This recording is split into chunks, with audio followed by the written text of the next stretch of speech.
Hello guys, আসসালামু আলাইকুম। আজকে আপনাদের সাথে শেয়ার করব গরুর মাংসের রেসিপি।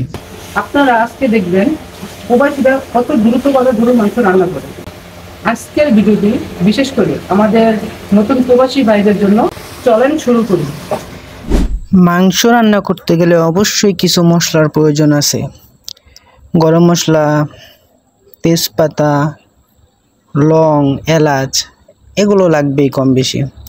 আরও তো অনেক মশলা লাগে, কিন্তু আপনার ঘরে যে থাকে দিবেন, না থাকলে নাই, কোনো রকম বসায় দিবেন রান্নাটা। তারপরে ব্যাপারটা কি করবেন, ঘি দিবেন, বাকিটা তেল দিবেন পরিমাণ মতন। তারপরে যখন নাকি তেলটা গরম হয়ে যাবে তখনই করবেন ওই যে মশলাগুলো ছিল, যে তেজপাতা, লং, এলাচ এগুলো সব ঢেলে দিবেন। হালকা একটু ফ্লেভার পাবেন, তখনই এর সাথে সাথে পেঁয়াজগুলো ছেড়ে দিবেন। পেঁয়াজ ছেড়ে দেওয়ার পর পরিমাণ মতন লবণ দিবেন। লবণ দেওয়ার পর একটু লাড়াচাড়া করবেন, আমার মতন বাইরাবাড়ি করবেন।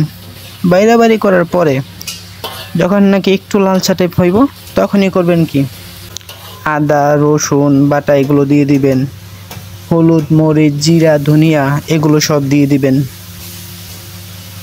তারপরে যখন নাকি আরেকটু পেঁয়াজটা লাল হবে তখন করবেন কি, কাঁচা মরিচগুলো দিয়ে দিবেন।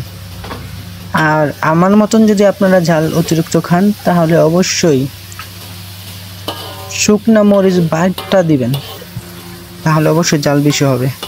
আর গরুর মাংস একটু তো ঝাল বেশি ভালোই লাগে, খারাপ তো লাগে না। আস্তে আস্তে মশলাটা কষাবেন। যখন নাকি একটু তেল তেল আসবে তখনই করবেন কি, মাংসগুলো, ঝরানো মাংসগুলো দিয়ে দিবেন। তারপর ইচ্ছা মতন 10 মিনিট কষাইবেন, ভালো মতন 10 মিনিট কষাবেন। কষানোর পর হাফ বাটির মতন পানি দিয়ে দিবেন। তারপর ফাইনালি 20 মিনিটের মতন রান্না করবেন, হয়ে যাবে আপনার গরুর মাংসের ফাইনাল লুক।